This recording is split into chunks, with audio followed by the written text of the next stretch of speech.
In 1929, the stock market crashed, setting into motion the Great Depression that would last through the 1930s.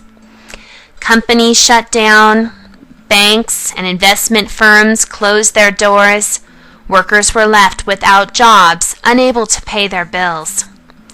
Herbert Hoover was president in 1929 when the stock market crashed.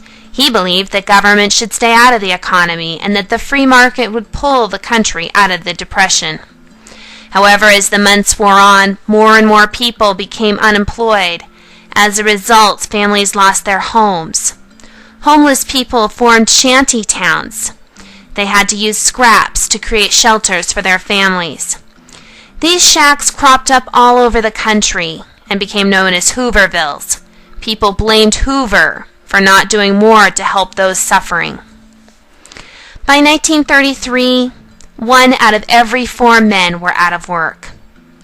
Churches and charities opened soup kitchens to feed the starving.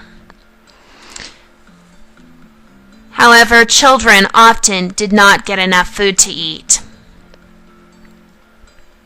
People were forced to go hungry. Many parents, unable to provide them for the most basic needs for their families, became very depressed. Suicide rates skyrocketed.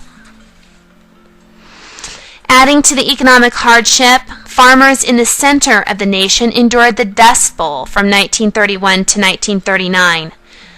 Drought and overproduction left the land vulnerable to windstorms that caused farmland to be unusable.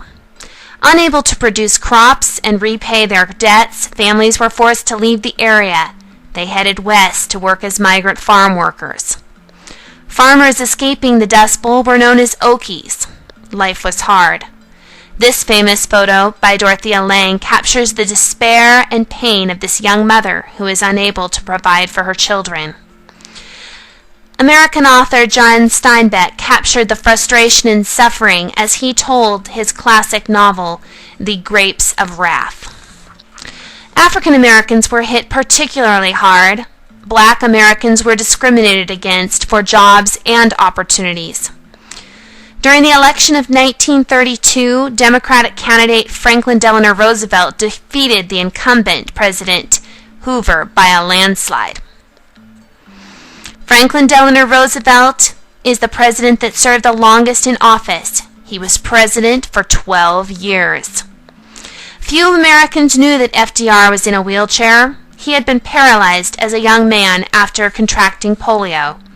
His wife Eleanor played a prominent role in the country and changed the role of the First Lady.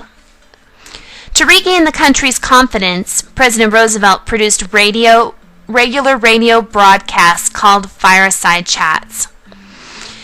The president had an aggressive plan to get the nation's economy moving. That plan was called the New Deal. In his first 100 days of office, FDR signed over 15 major pieces of legislation. He closed the banks, and he did not reopen them until he knew they were safe. He founded the FDIC, which guarantees your deposit with the bank. The WPA helped to create jobs for American workers. The Tennessee Valley Authority established electricity and economic development. The CCC put unemployed young men to work.